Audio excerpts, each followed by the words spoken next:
This is all wrong. I shouldn't be up here. I should be back in school on the other side of the ocean. Yet you all come to us young people for hope. How dare you! Boring. Boring. Boring. Boring. You gotta work. Don't tell us what we're gonna feel. We're trying to solve a problem. Don't tell us what we're gonna feel. I'm not telling you. Because you're in no position to dictate that. Remember what you're doing. You're in no position to dictate what we're gonna feel.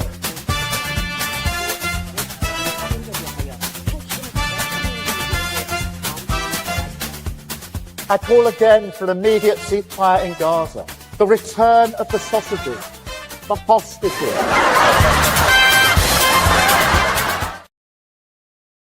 Hello, Lembit Öpik here on Lembit Öpik Live on a momentous day if you're watching this live, if you happen to be not too keen on ID cards.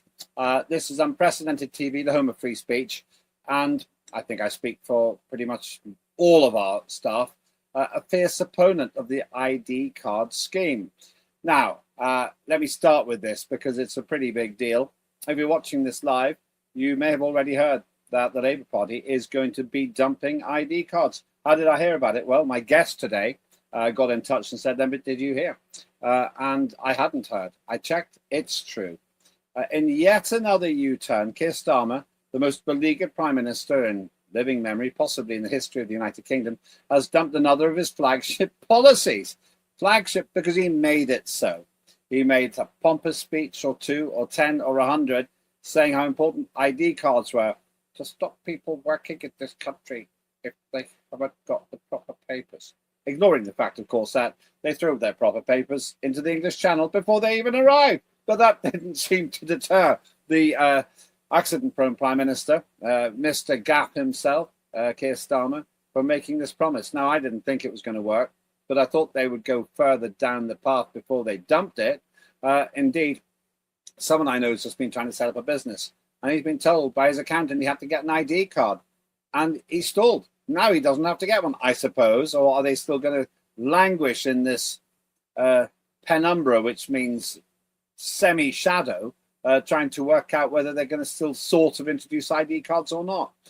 Now, before we go into speaking with my guest today, please do like and subscribe to our channel on Unprecedented TV on YouTube. And you can follow me on X at Lembit Öpik, and I do tend to have a dialogue with you as well, so please feel free to do that. I'll be talking to you after the show is over today, I think, because I've got a lot to talk about with Nick Buckley MBE, a man who I suspect wasn't too keen on the ID card proposals. Nick, good to see you on this happy day, and thanks for being the man who tipped me off. You're welcome. Well, when I get good news, I like to spread the cheer. Well, you have this time. How did you hear that Nick Clegg? That's interesting. That's very Freudian. Another failed leader. How did you hear that? And somebody who probably would have agreed with ID cards. Nick Clegg was not what you'd call a proper Liberal Democrat, in my view. But how did you hear? Where were you when you heard that ID cards were to be scrapped? Well, it was on the social media platform that Starmer is trying to ban. So X, Twitter. I was looking on that last night, and Toby Young, the guy who set up the Free Speech Union, put an article out about 6 minutes past 7 yesterday evening, and it was like, oh, wow. I knew this was yesterday going evening, over. if you're watching this live, of course, if you watch it in the archive, it could be years ago. But in terms of when we're talking about it, carry on. Yeah, so I knew this was going nowhere. Tony Blair tried this. You would have to be a popular, competent, strong government to even attempt at bringing digital ID in the UK. And this government is none of them. So they had absolutely no chance in hell. I'm beginning to work out a strategy for this Labour government, and it's this. Same with scrapping jury trials and lots of other things that they announced and scrapped. I think it might be a ploy. It might be part of their strategy, as in we'll announce something, we'll get some good PR from our supporters because they're going to like it. We know it's going nowhere. The press will attack it. All the right wing and the social media will attack it. And then we'll drop it. And then we'll start something all over again, because that's better than having everybody always looking at our leadership skills, the economy, and looking at everything else. Throw them some red meat, a circus to have a go at, and then when we drop it, and we'll move on. That's quite strong words there, but I suppose in a way you remind me of a phrase, because Keir Starmer's getting the rap for all this. This relates to a conversation I was having with somebody else. There it is. They're saying the fish rots from the head means that when there are problems in an organization, group, or system, causes usually due to failures in leadership at the top. Yeah. Just as a fish decomposes, starting with the head, problems are seen as originating from the leaders, spreading down through the rest of the group.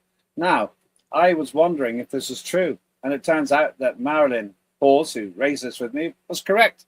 A fish rots from the head. Now, this seems to be happening to the Labour Party because, and we'll talk about it a bit later on again, Keir Starmer, but this was something that Keir Starmer, for no good reason, made a flagship policy. He went on and on and on about it as if this was a solution to the migrant crisis failure, their complete inability to reduce numbers. In fact, there are record numbers of boat crossings last year. So Starmer's flagship, again, another flagship, gone down into the channel with other people's passports. It has, but I don't think he minds. I think he realizes he's in such trouble. He only can play the short game. And the short game is, I'll announce something like ID cards. My supporters will love it. I know it's going nowhere. And then when we drop it, I'll pick something else my supporters are going to love, because it gets them over that hump. It gets them over the next 3-4 months. And that's all they're looking at all the time. They're trying to survive. That's all they're trying to do. And, we're talking about a whole bunch of U-turns here. We've had tons of them. There's the welfare U-turn where they said all kinds of stuff about one side, we're going to cut the welfare budget, but then they didn't. And then they tied into that the 2-child cap, where you couldn't get benefits if you have more than 2 children, you wouldn't get benefits extra. But then I think they realized that their electorate was going to complain about that, so they dumped that. It's U-turn after U-turn after U-turn. Yeah, and don't forget the winter fuel allowance. Yeah. Don't forget doing a U-turn now on rates increases on pubs. It is U-turn after U-turn, because they don't know. That's the winter fuel allowance one there. Yeah. They criticised the Tories because they said the Tories would ban the winter fuel allowance. Then they did. Labour banned the winter fuel allowance, and then they unbanned it. I mean, this is just insane. That's not even a 360-degree circle. This goes up another 180 degrees. Yeah. I mean, 460, 540-degree triple U-turn. I mean, that gets mathematically complicated. It does. But that just emphasizes my point.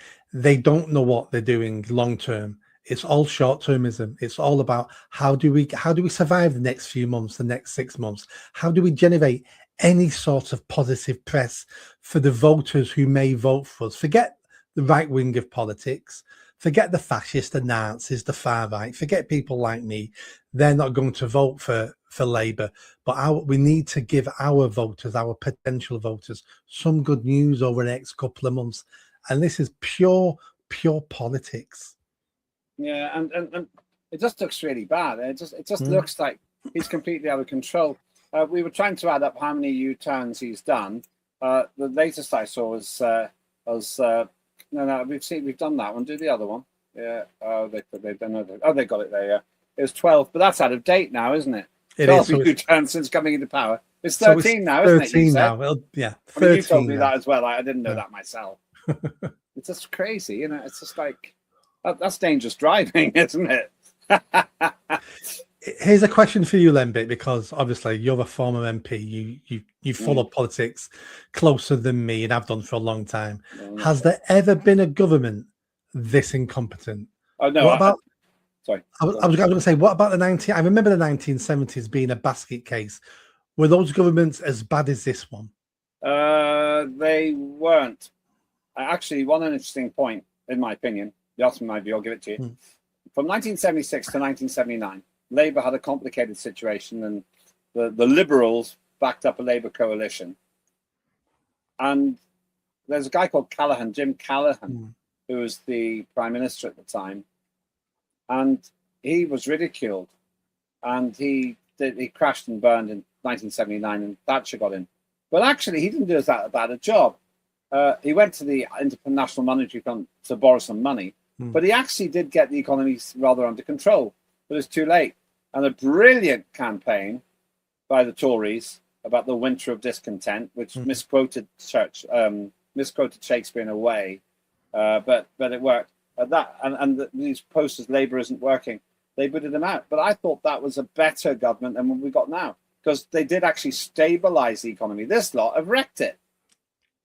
And isn't it true to say that even that Callaghan government, the people in the government would have been intelligent? They may have had the wrong policies, they may not have been able to hold it all together, but you'd have looked at them and said, he's a someone, she's a someone. Well, you look at this government now and you go, they're all nobodies. Yeah, but how important is personality in politics, do you think? No, I don't necessarily mean that. I mean as in, you wouldn't say they were stupid, you wouldn't say they're incompetent. You'd say in the 70s, I don't agree with their policies, but they're clever, they know what they're talking about, even though I don't agree with them. Where this government, you look at them, you speak to them, or you hear them speak, and you go, the light's on, but no one's home here. It's quite personal. Who do you have in mind in particular? Oh, there's a list of them. I mean, Angela Rayner, David Lammy, Lisa Nandy. I could go on and on and on. Yeah, Angela Rayner. That's another thing. He's going to do a U-turn about Angela Rayner, I understand. That, Angela Rayner who's booted out for actually breaking her own policies on housing. Yeah. He's suggesting that she'll come back. There we are. Yeah, another U-turn. Oh, yeah. She's got to have a future in my cabinet. Well, okay, so you just get sort of wrapped on the knuckles a little bit. Yeah. And then you kind of get to come back. Yeah. Well, I actually quite like the idea of Angela Rayner as Prime Minister, because, in my opinion, it would guarantee Labour will lose the next election. There's an old saying, keep your friends close, keep your enemies even closer. And that's exactly what he's doing with Rayner. He wants her in the tent, because she'll have less ammunition, less opportunity to attack him. He doesn't want her sat on the back benches, because there's a very good chance she'll be the next. If Andy Burnham doesn't get to Parliament, all my money is on her being the next Prime Minister. That's a bold statement. Why her? Is she popular? She's popular in the grassroots. She's popular with left-wing voters. She's got the right accent. She's a female. Labour have never had a female prime minister. She ticks all the boxes. Okay, and so you reckon this is quite credible? Oh, that he'll bring her back in, and then she might snaffle away the job. Well, I think when she resigned, I knew then she'd come back, probably within 12 months. But he's doing so bad now, she'll be back even sooner than that. Yeah. Well, okay. I mean, you could be right. We'll find out. You said about Jim Callaghan. Just comparing, using him as an example, I tend to use Tony Blair myself, but Jim Callaghan I thought was quite a credible man. He was a gentleman, I'm told, and basically, there he is. Yeah. My feeling is that he actually was, I don't know, he had some substance, and you could sort of believe in him in a way that you can't really with the current lot. I'd say, am I being unfair? No, and that's a point I was trying to make. That's why I asked you that question. You don't have to agree with politicians to think they're credible. I never agreed with Tony Blair, and I never liked Tony Blair's policies. But my God, he was a good politician. He had substance. He commanded a room. There was something about Tony Blair, and there has been with other politicians, but since him, you look at David Cameron, you look at all the other leaders, and it's like, it's as if suddenly the best of us stopped going into politics. I think that's what actually has happened.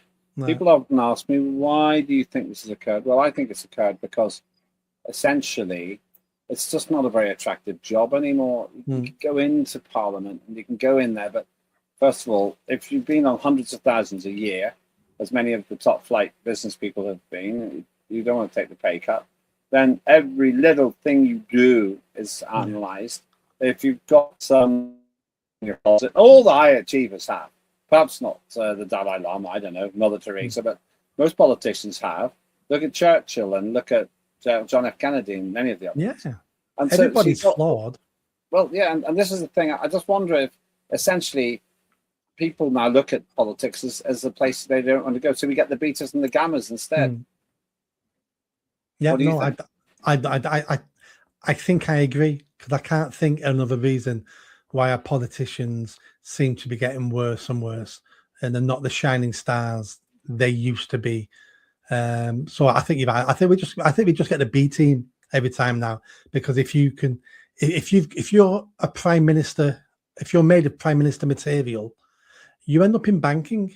You end up doing something else where you're on $500,000 a year, 2 million a year, and you've not got public scrutiny, and you've got better working hours, and you can retire whenever you want.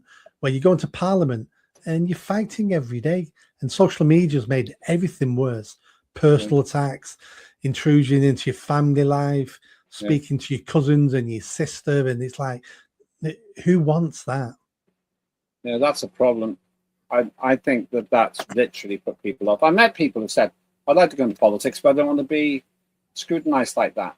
And those are the ones who got the life experience. They've been out there, they've made the mistakes, they got humility, they understand all of that, but they don't want to expose themselves because it's going to hurt if you get that kind of thing in the public domain. I get that.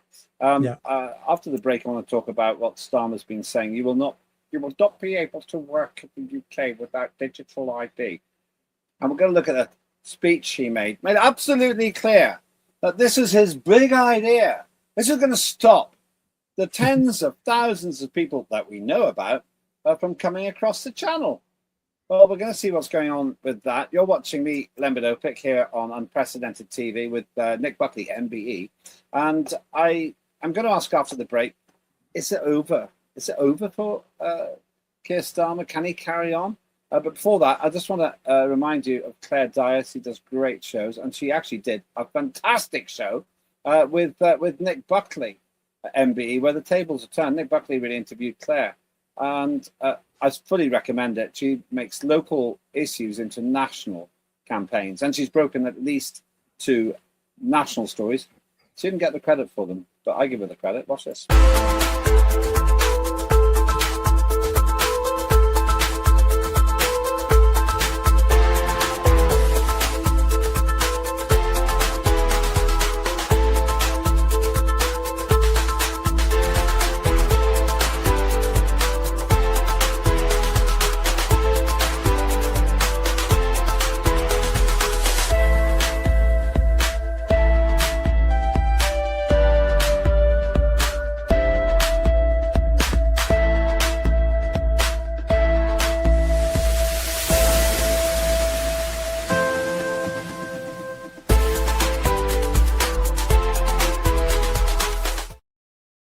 Claire Dyer, Unprecedented TV's ace sleuth, really, somebody who shows great courage. You interviewed her recently, Nick Buckley. What did you make of her? I thought she was wonderful. I liked everything about her. I like the fact that she wants to interview people and get stories out of people no one's heard of, who haven't got a presence online, who the press aren't knocking on their doors, but have still got a story to tell, have still got issues. And that's what you call real journalism. That's what local newspapers used to do, like the Messenger and the Advertiser. They concentrated on local stories that matter to local people, and she seems to be following in those footsteps. Well done, her. But when you were talking with her, did you get the sense that I got? That she's really pretty courageous, to be honest with you. She goes out there, she's exhausted a lot of the time. Yeah. She gets pressure and hassle, but she hides in plain sight. Yeah, and we need more people like that. We need more people to hide in plain sight. The amount of people I see online criticizing or have got an opinion, and you look at the avatar and it's all anonymous, and you think that's not bravery. Stick your name to it, stick your face to it, and then your opinion's a little bit more valid then. But I think the work she's doing is great, giving local people, she calls them the voiceless, giving them a voice. Yeah, but is she in danger of being cancelled by the state? We're all in danger of that. You know, I know YouTubers. I know 2 YouTubers who were arrested last year for What use for? for one of them for cracking jokes. He made a joke about German politicians being similar to Nazis. I thought these are foreign politicians, but he also said something that made a joke about stringing Starmer up in a jokey way. He got arrested for that. And another guy I know makes YouTube videos. He got arrested for, I think it was a hate crime because he was talking about immigration. I've seen all the videos they've made, and none of them, it's not about crossing the line. None of them even approached the line, any line. They were just normal, everyday videos, but talking about politics. And the police state we live in now doesn't like that. Well, let's get back to Keir Starmer then. As I said before, you said this and quite clear, you know, you'll not be able to work in the UK without digital aid. Let me just jump in there. If you just read the first 2 lines, that's Labour policy. You will not be able to work in the UK. Yeah. Well, you know, you're saying that in jest, but the country's in such a desperate mess now. That's a very good point. Somebody was quite derogatory about one of my tweets recently, but they did it in a clever way. There's a grammatical turn of phrase that they did. That's just fantastic. I see how you got your MBE now. Master of bombastic English. I don't mean that. I envy you for having that. Well, let's have a look at the speech or part of it that's referring to, and you see how clearly he says this. Now, let's be clear. You're absolutely sure that they have scrapped the ID card scheme. You're absolutely sure about it, are you? If Toby Young is correct, and I would be 99.999% that Toby Young wouldn't put something out if it wasn't correct. Okay. Well, in that case, just look how confident Keir Starmer was that they were going to introduce ID cards. Let's hope we got the right part of the speech. Every nation needs to have control over its borders. We do need to know who is in our country. Our immigration system does need to be fair if we want to maintain that binding contract that our politics is built on. Otherwise, it undermines trust, undermines people's faith that we're on their side, and their belief that the state can and will work for them. And that is why today I am announcing this government will make a new free-of-charge digital ID mandatory for the right to work by the end of this Parliament. Let me spell that out. You will not be able to work in the United Kingdom if you do not have digital ID. Well, that's pretty clear. He has that many problems. If he wanted to, he could just pretend it was going ahead and push it all the way to 2029 and never implement it. And the next government will scrap it all anyway. He has that many problems. I think he does. He either doesn't want any more problems. This is the problem that can go away now by doing this, or he's looked at polling, he's looked at something, and it's saying his voters don't want this either. Maybe that's what he's discovered now.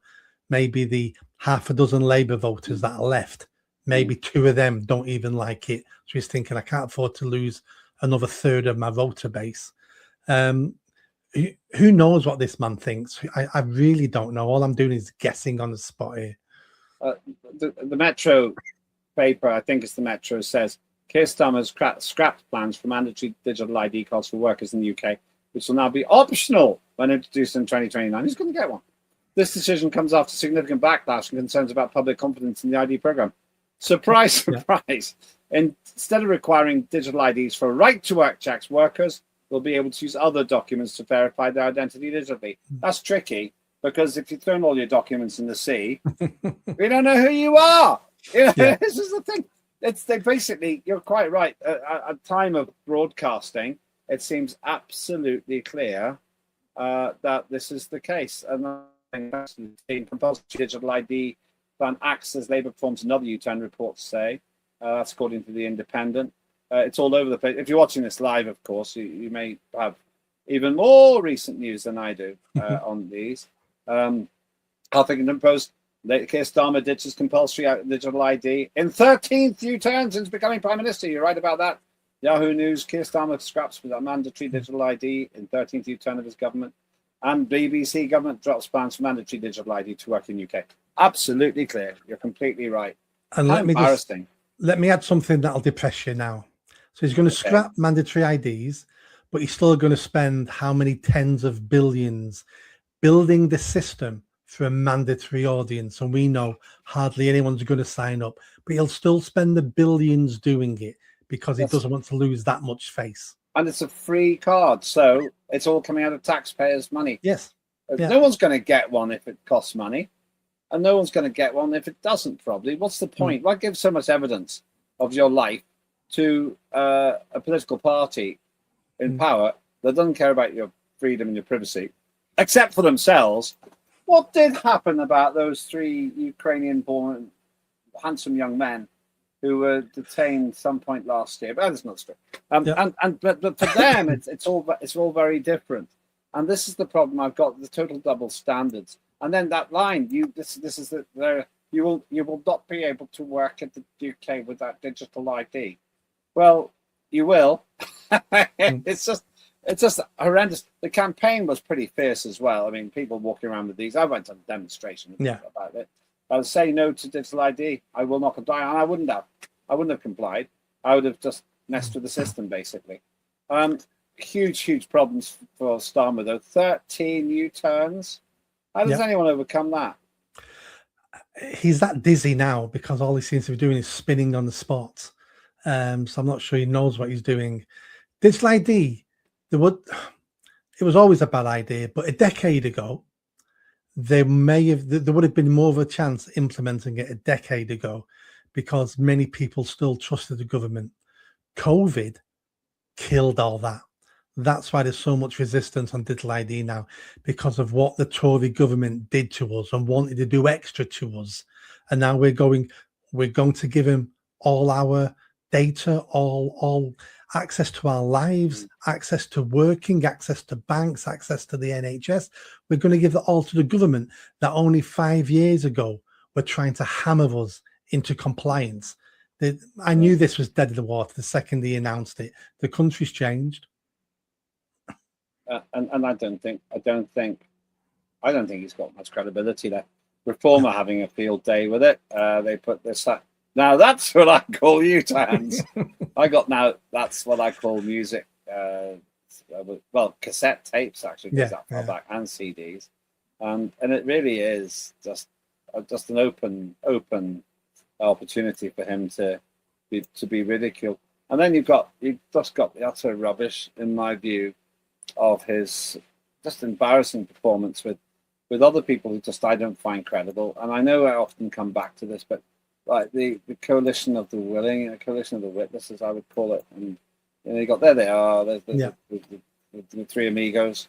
You know, you got Macron, Starmer, and Zelensky, 3 of the least credible politicians I've ever known, and they just hang around together because they're just basically all.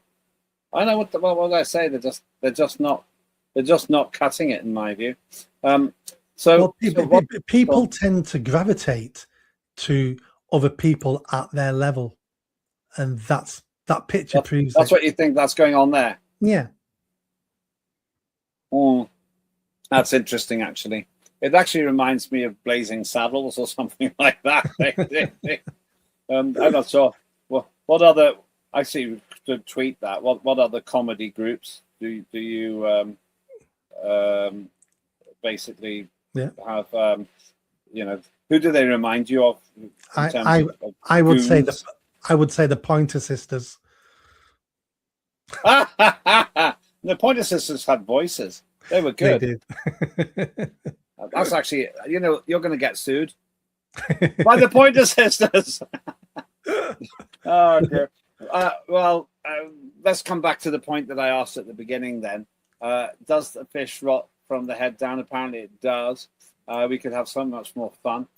My team found this. No, there's the other one. Show us the other one. There we are. Yeah, thank you.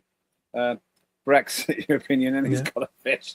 And you just have to say, it just beggars belief that in the middle of all this, he's more or less trying to, in my opinion, dismantle Brexit. Yeah. As if he wasn't unpopular enough. That must irritate people so much. Well, it irritates the right sort of people, according to him. Don't forget, he's only ever playing to his base. He's trying to secure his base all the time. Or you might even say his bass. Oh, I tell you what. Yeah. I'm quite pleased with that, actually. Well, I'm laughing at my own joke, I know, but it was good. Give me a break, man. That is so killer funny that you could call yourself Jack the Kipper. Yeah, you took the boat. I think I'm at a net loss there, trawling for another one. Can't think of it. So does a fish rot from the head down, and is Labour rotting from the head down? Yeah. And do you know why fish rot from the head down? No, why? No, I don't know. I'm guessing, but I would imagine it's because bacteria will get in through the mouth and in through the gills. So, yeah, I reckon that's why the head goes first. That's an awful concept. So is it rotting? Is Labour rotting because of Starmer? I don't think it's because of Starmer per se. He takes most of the blame, obviously, because he's a leader. I just think 18 months ago, this government took charge and had no idea what they were going to do. And the only plan they had is the plan they've been working on since sixth form college. And that's really what we've got. We've just had sixth form politics for the last 18 months. And they're beginning to, well, they've already realised after the first budget that it's not easy running a country. Not easy running a country. Why didn't you know this before? And they've just proved everyone correct that the vast majority of Labour governments are not really governments. For your amusement, very kindly, we've got access to this gaffs video of Starmer. Just have a quick look.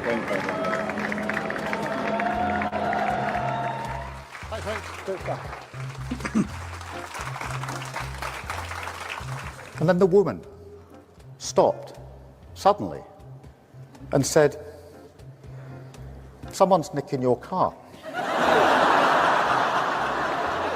And I call again for an immediate ceasefire in Gaza. The return of the hostages. Have you lost control of your MPs, Prime Minister? Will you rule out tax rises, Prime Minister? Income, and we have many other ones coming. But you see the.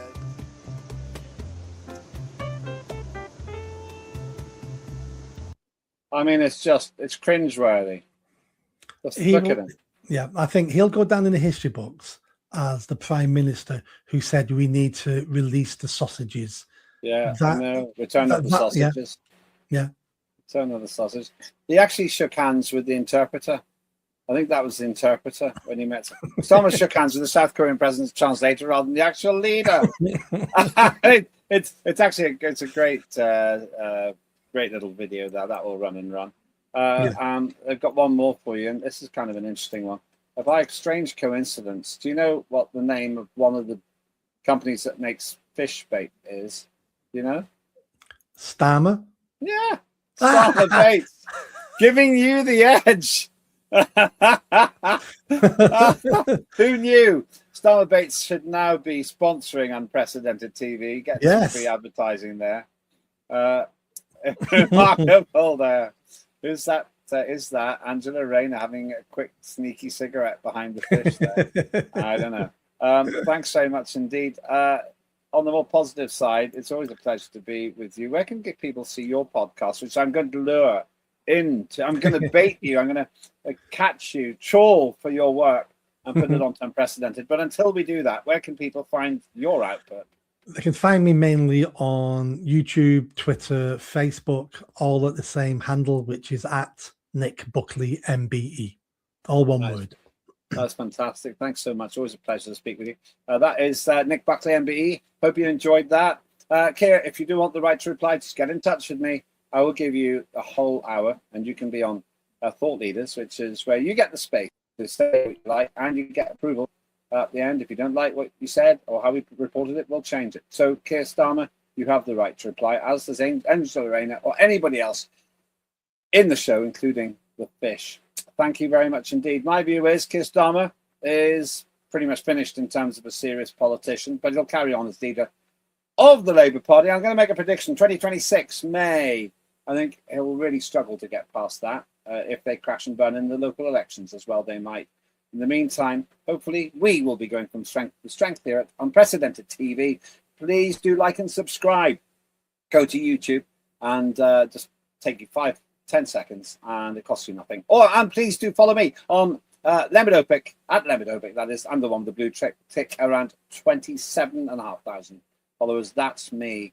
Lots of other shows as well, every day, and soon it'll be all day as well. So I'm Lembit Öpik. That was Lembit Öpik Live, on a day, if you're watching this live, where we perhaps celebrate the end of ID cards. But will it be the end of Starmer?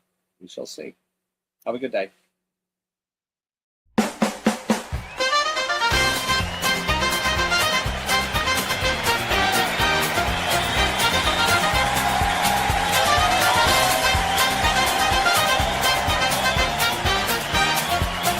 Immediate ceasefire in Gaza. The return of the sausages.